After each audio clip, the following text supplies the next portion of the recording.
Hi, I'm Michael Kurosh. I live in Santa Barbara, California, one of the most beautiful places on earth.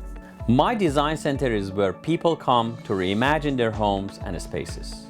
I work with the best designers, clients with broad tastes, and experts who navigate the fascinating world of design. I'm always excited to learn something new, and I never say no to a challenge.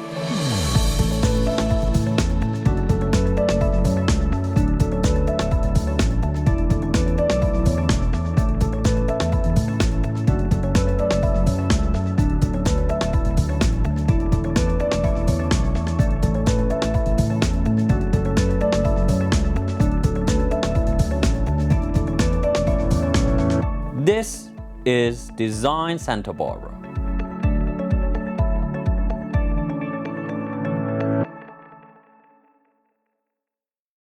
Welcome to Design Santa Barbara. I'm Michael Kurosh, and today we are in Seville, Spain, visiting a couple of magnificent UNESCO World Heritage Sites. Please join me. Seville is the capital and largest city of Andalusia in the southwest region of the Iberian Peninsula. With a metropolitan population of 1.5 million people, it is the fourth largest city in Spain. The history of Seville dates back to the Roman times, when it was known as his palace. It has seen conquest and rebirth throughout the centuries. It has served as the seat of both Islamic and Catholic empires and was once the most important port of transatlantic travel. Today we will be exploring the Alcázar of Seville, a UNESCO World Heritage Site and one of the most venerated buildings in Spanish history. Officially known as the Royal Alcázar of Seville, this palace was formerly the site of Islamic-era citadel of the city. Construction began in the 10th century and then developed into a larger palace complex by the Abbasid dynasty in the 11th century and was continued by the Almohads in the 12th century. After the Castilian conquest of the city in 1248, the site was progressively rebuilt and replaced by new palaces and gardens. Among the most important of these is a richly decorated Mudéjar-style palace built by Pedro I during the 1360s. The palace is a preeminent example of Mudéjar style in the Iberian Peninsula and also includes sections with Gothic and Renaissance elements.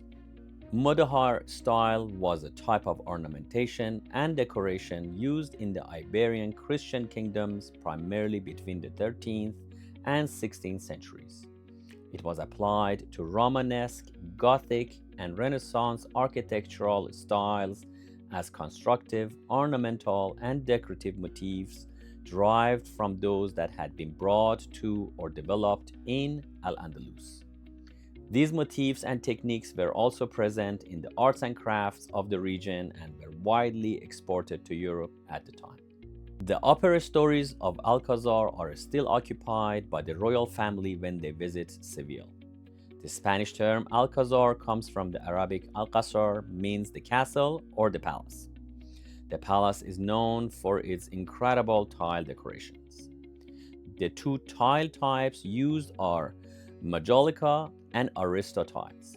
The arista technique, the green body is stamped and each tile segment has raised ridges.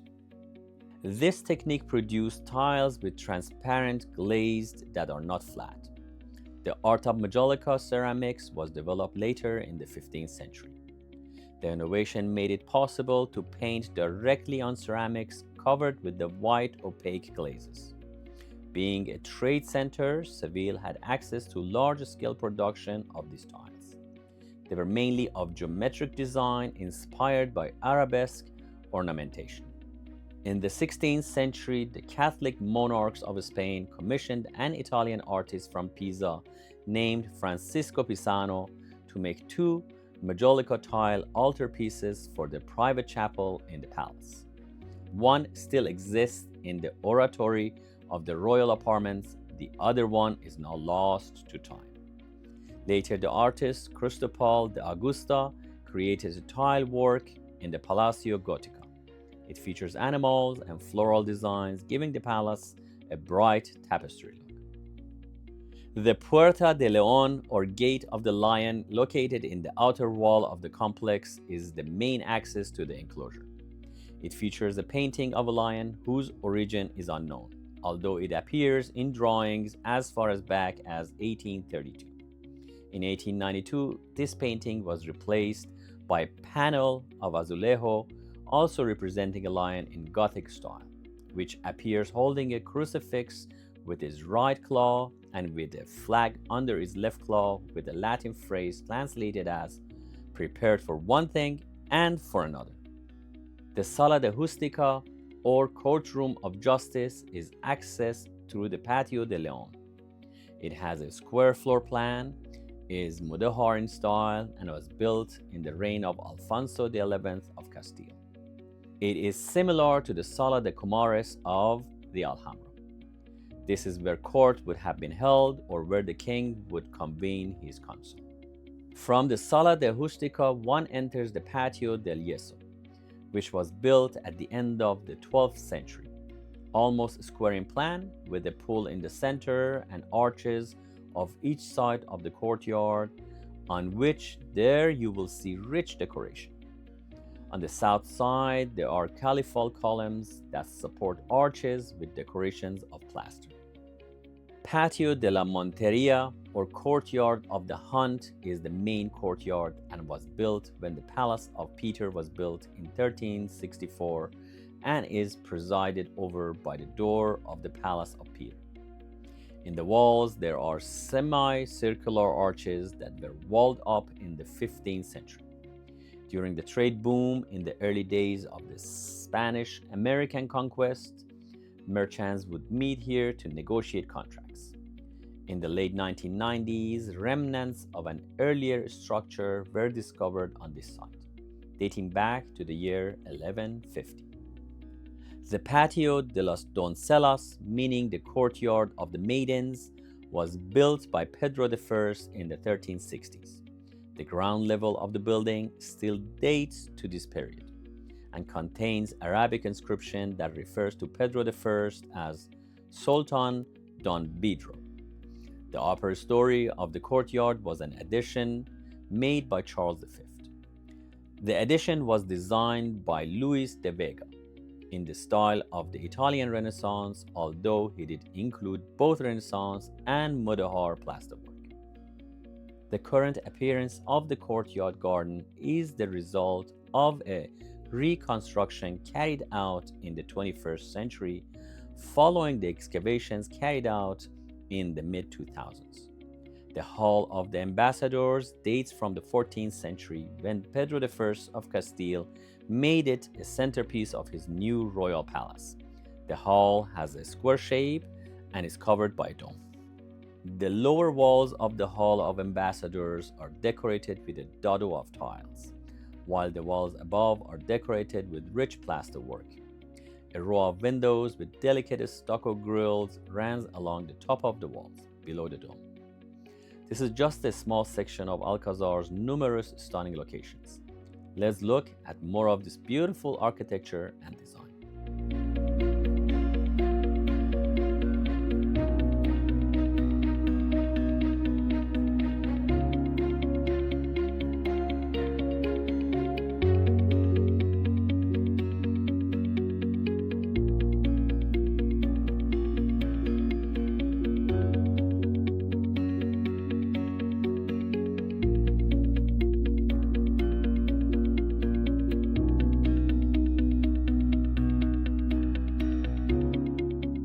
We will be back with more of Seville, Spain after the short break. Stay tuned.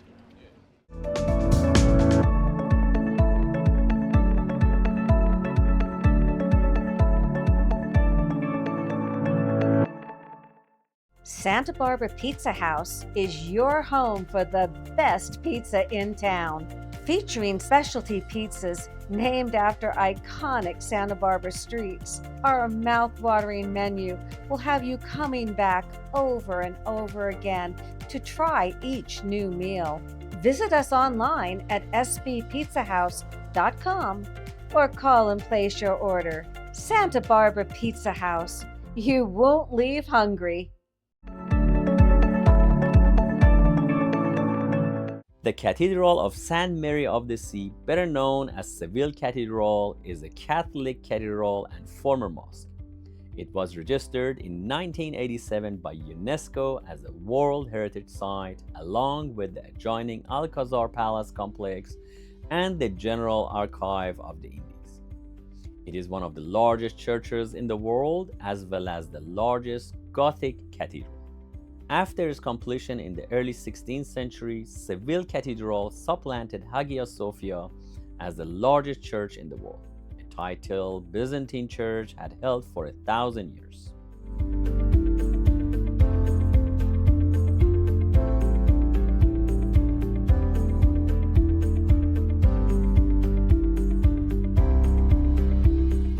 The Gothic section alone has a length of 413 feet, a width of 249 feet, and a height of 138 feet.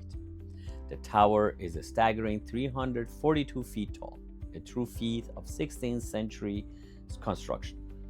The Archbishop's Palace is located on the northeastern side of the cathedral. Seville Cathedral was the site of the baptism of Infante Juan of Aragon in 1478. Only son of the Catholic monarchs Ferdinand II of Aragon and Isabella I of Castile. Its royal chapel holds the remains of the city's conqueror Ferdinand III of Castile and his descendants. Christopher Columbus and his son Diego are also buried in the cathedral.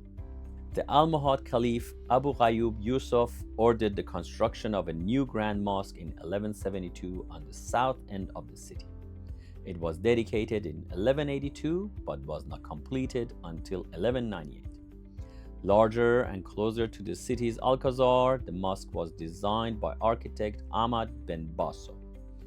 Its prayer hall consists of 17 aisles oriented southward, perpendicular to its Qibla wall, in the manner of many mosques in Andalusia. Shortly after Seville's conquest by Ferdinand III, the mosque was converted into city's cathedral. Its orientation was changed and its spaces partitioned and adorned to suit Christian worship practices. The internal spaces was gradually divided into chapels by constructing walls on the bays along the northern and southern walls. Almost the entire eastern half of the cathedral was occupied by the royal chapel. In July of 1401, city leaders decided to build a new cathedral to replace the Grand Mosque that served as the cathedral until then. Seville Cathedral was built to demonstrate the city's wealth, as it had become a major trading center. Work began in 1402 and continued for over a century. After the completion of Gothic Cathedral, Seville's subsequent prosperity resulted in many additions to the building in Renaissance and Plateresque style. The interior has the longest nave of any cathedral in Spain. In the main body of the cathedral, the most noticeable features are the great box-like choir loft, which fills the central portion of the nave, and the vast Gothic retable of carved scenes from the life of Christ. The builders preserved some elements from the ancient mosque. The mosque's son, the courtyard for ablutions for the faithful to conduct the ritual cleansing before entering the prayer hall, is known today as the Patio de los Naranjos. It contains a fountain and orange trees. However, the most well-known is its minaret, which was converted into a bell tower known as Giralda, and is now the city's most well-known symbol. The sculptor Pierre Dancart was selected to construct the massive altar. What he created is a true masterpiece and is considered one of the finest altarpieces in the world.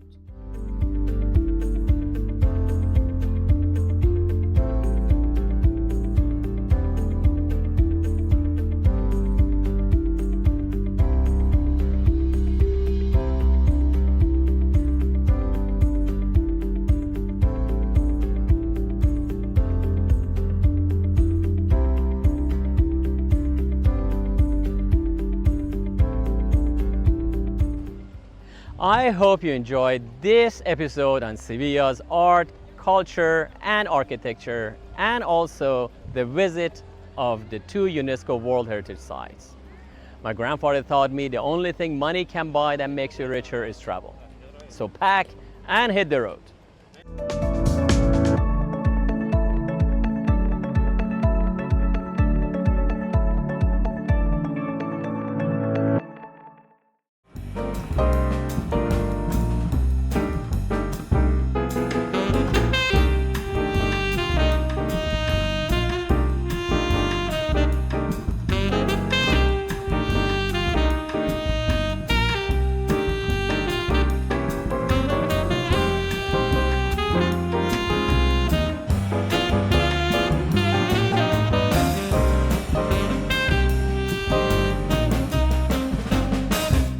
Santa Barbara Pizza House is your home for the best pizza in town, featuring specialty pizzas named after iconic Santa Barbara streets. Our mouth-watering menu will have you coming back over and over again to try each new meal.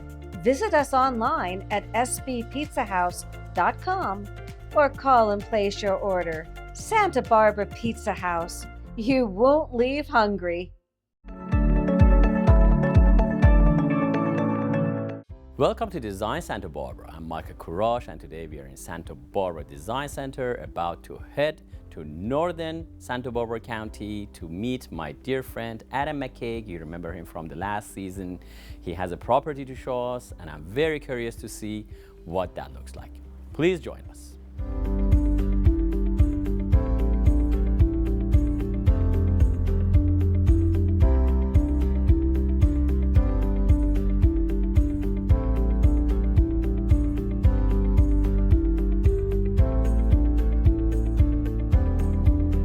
Adam, how are you? Michael, how are you? So good to see Welcome. you. Wonderful. Thank you very much. Good to see you. Appreciate it. All right. Well, come on in. Thank you. Thank you very much. Adam, thank you for inviting us into Orcutt. It's a beautiful little town and surprisingly very Western. It has a story, and I think you can tell our viewers about it a little bit. I'd like to. Thank you, Michael. Yeah, Orcutt was established in the beginning of the 1900s by William Orcutt, who was a geologist for Union Oil. And in 1904, 1904? Yep, there was a well called... 116, 18 years ago. That's it. A well called Old Maud.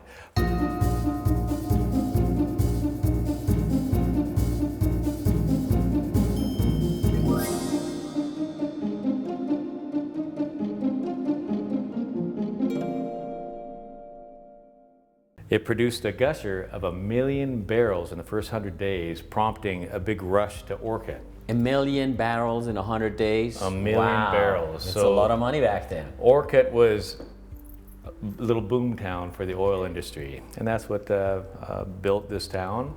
Now, the building we're in is interesting. It was built in 1922, and rumor has it that this was the source of bootleg whiskey. There is a speakeasy Smells a little bit upstairs. like it, yeah. It does indeed. Very colorful history. And it was a hotel as well. And rumor has it, it was a bordello. So I don't know if these are all true. Yep. Well, whiskey and bordello, they go hand in hand. And a hotel. Oh my goodness, I'm totally okay. All right. But now it's currently used as office and retail space. So we have 14 offices upstairs and 5 retail downstairs, and it's a really, really nice spot. Full of artisans. Stained glass, framing, photography, and art. Yeah, look from outside. It's a historic building, and it's pretty from outside. Maybe you can show from inside. Let's go. All right. All right. Follow let's you. go. All right. Behind us is a stained glass shop. And the lady is actually working there and making the stained glass. She is indeed. And restoring the old ones. It's nice. Yes, beautiful. It's all around us. So that leads me to a question actually. Now this lady probably is renting from the owner of the building, and maybe you can explain to our viewers what is the difference between a residential rental and a commercial rental. Sure. Well, commercial rental is more regarding square footage and on street front, which this has a lot of. Now, as an owner or buyer, of a commercial property. It's a non-emotional buy, whereas residential, it's more of an emotional buy. Now we're only about an hour north of Santa Barbara.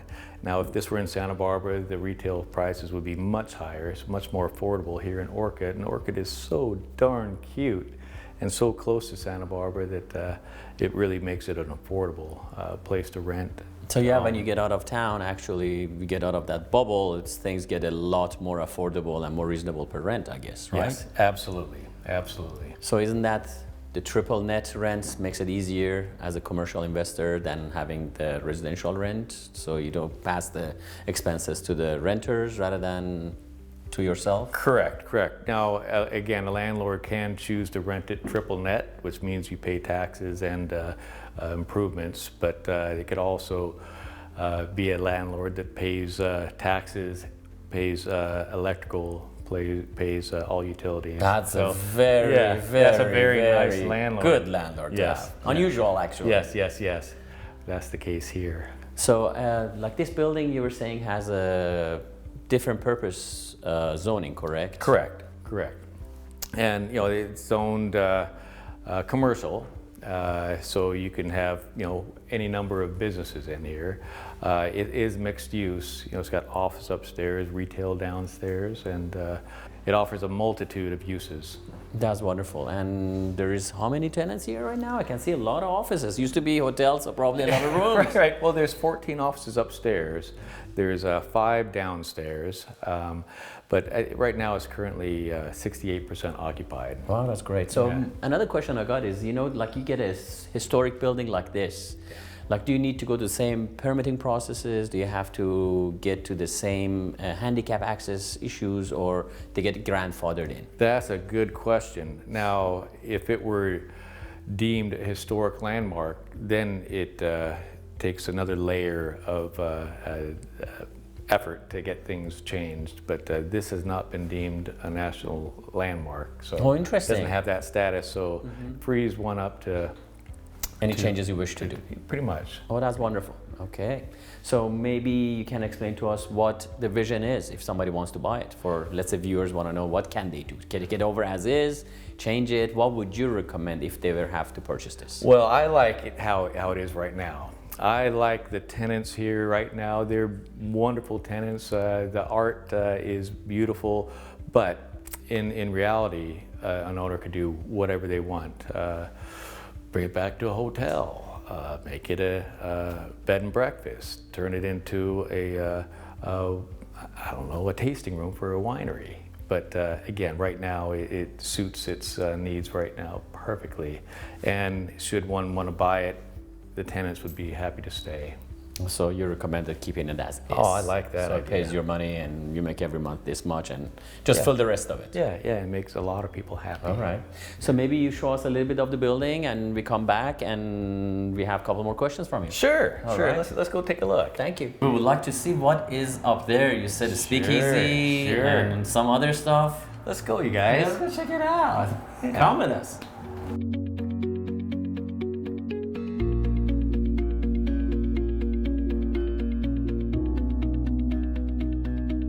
So Adam, we are in this beautiful building as we talk about a speakeasy. Somebody might not know what that is. Yeah, Michael. Well, during the Prohibition, drinking and selling alcohol was prohibited. So there were speakeasies. There were places to drink and buy alcohol that weren't legal. So you'd have to sneak in and you'd have to speak easy, speak quietly. Oh. Because you might get caught. Okay. Yeah. And this is one of the spots. That's what rumor says. All right, that's very cool. So the floors are original to this building as well, correct? Correct. There is a movement of keeping the old as is. I like old things. I'm old myself. I like old things, even older than me, which is somewhat impossible. Tell us a little more about the historic background. How many people have owned it? Do you know that? Or? We don't know the chain of ownership, but our owners had it for over 20 years, and she brought it back, keeping in mind the flavor, the historic past, and she tried to preserve that for future generations. And one could do that as well, preserve it for future generations, because again, it does have some historic significance here. So I see you also sell a lot in Santa Barbara. You sell also a lot out of Santa Barbara. Maybe you can tell your viewers what is the benefit of investing outside Santa Barbara? What, do they get? What kind of returns they get? Is it more like a income that generates more? Why should they buy, let's say, this building? Sure. That's a good question. Well, I basically do Santa Barbara, but I do unique properties north and south of Santa Barbara as well, which this falls into that category. And as you go further north and further south, the return on your investment seems to increase. So if you buy an investment property here, for example, you get a better return for your money. It pays less and you get more return.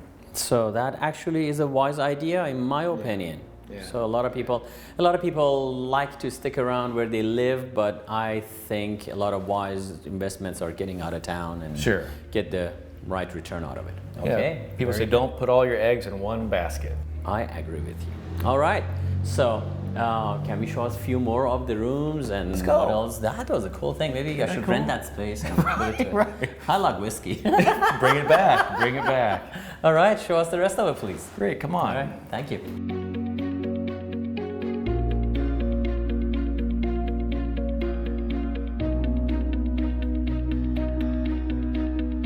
Adam, thank you for showing us this beautiful property in Orcutt. Actually, to be honest with you, it's the first time I'm walking this downtown. It's beautiful. Really is. So lastly, I want to ask you a question. What is the state of real estate in Santa Barbara County nowadays? Yeah, well, thank goodness we're not having that frenzy that we were having, but there's still a lack of inventory and there's still a big demand, especially for commercial. So right now, it's a really good time to sell. It's a really good time to buy. Well, so you will be busy. Yes, I hope you get will. more inventory as you do, I can see. Yes. Well, thank you again, but also can you put your information for the viewers if they want to contact you? Yeah, you could contact me at 805-452-6884 or go to my email at adamamckegg@gmail.com. Well, Adam, as usual, thank you very much. I Thank you, appreciate my it. friend. Looking forward to see you in the future shows. Yes, I'd love to Awesome. be here. There you go. Thank you. Adam McKay.